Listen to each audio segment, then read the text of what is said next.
my Sunday night soul timers. I know it's been a minute, and I'm so excited though to get this new Sunday night soul time to you, because I think the topic of finding joy is really more important now than ever. And I know times have continued to be challenging. I know from, working with so many of you that for some people, it's really been a time of inner turmoil. And I just want you to know I'm here for you, and I have compassion for that. And just keep sitting with your feelings. Just keep being willing to look at what's coming up, but also be willing to make the necessary changes in your life that are being shown to you, as well as to own your ability to create whatever life you want. And that includes what you want to experience from a feeling standpoint in your life. Life is not happening to you. You are creating your life. You are choosing your life via your mindset, the perceptions you're choosing, and via the choices you make and what you decide to prioritize in your life. So tonight, what I'm saying is make sure you're making time to prioritize some joy. Yes, joy, even during these crazy times, right? Because you really do help the world when you kind of lift yourself up and at least spend some time in joy. The world can use more of it now. It doesn't mean you ignore what's going on out there or ignore someone who's in pain or ignore your own pain. But it does mean like you have a right to make time for things that bring you happiness right now. And that is a priority that you need to choose and make if you want to experience it. So if you're not experiencing any happiness or joy lately, it's because you're not making time for it. You are not prioritizing it as a value in your life. Okay? So I have 3 practices for you. Let me look at my notes. Okay, perfect. Of how you can practice more joy. And the first one, and probably the most important one, is to really practice just being present.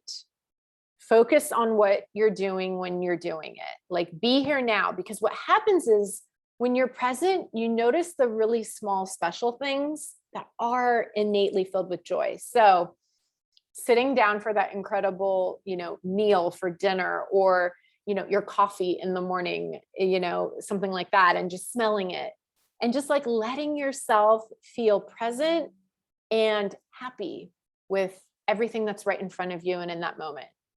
Presence can also translate like, when you're with your kids, right? And you're just like really being present in what they're doing. When you're really present, it's impossible not to feel happy. That's the thing, because when you're really present, you're not up in here worrying about the future or like worrying about something that happened yesterday. You're in the here and now. And in the here and now, there is no fear, there is no worry, there is no unhappiness. So really, and it's a difficult practice. That's why it's the one I'm starting with. Really just try to be present for what's right in front of you. And when you do that, try to just notice the little things. Try to notice like all the incredible blessings that are in your life and that do exist, and find the joy for them by just being present.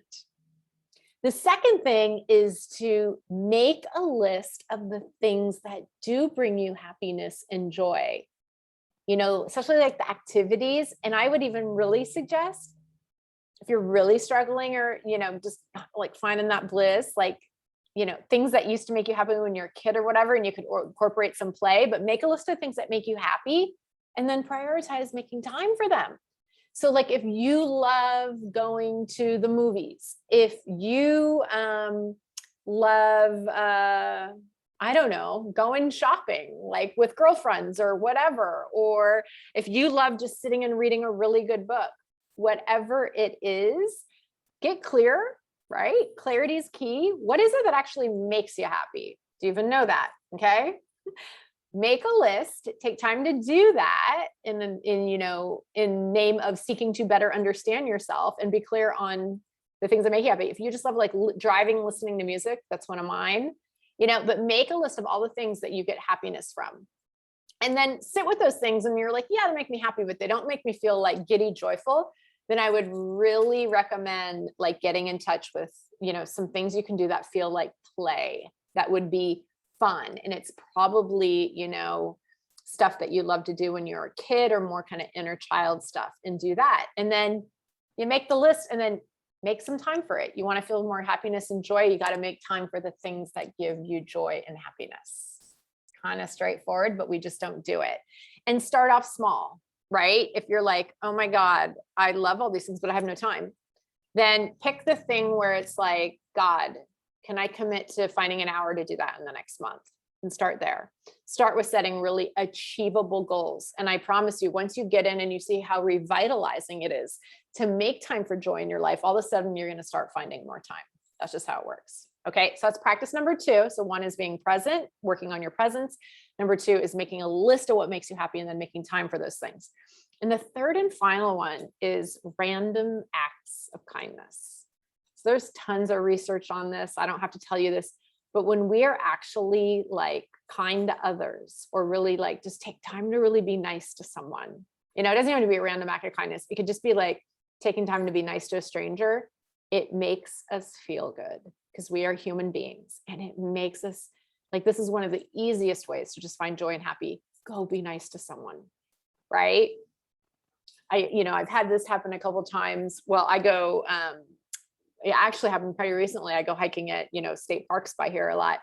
And I was going recently, and they're like, oh, the person in front of you paid for your pass. Like I love stuff like that. So, and that actually made me really joyful. Someone did that for me, but then I passed it on, right? And it makes me feel good to give it back. But just looking at ways you can be really kind to people, random acts of kindness. And again, the world needs it right now, and it's going to make you feel really good. It's going to make you feel really joyful.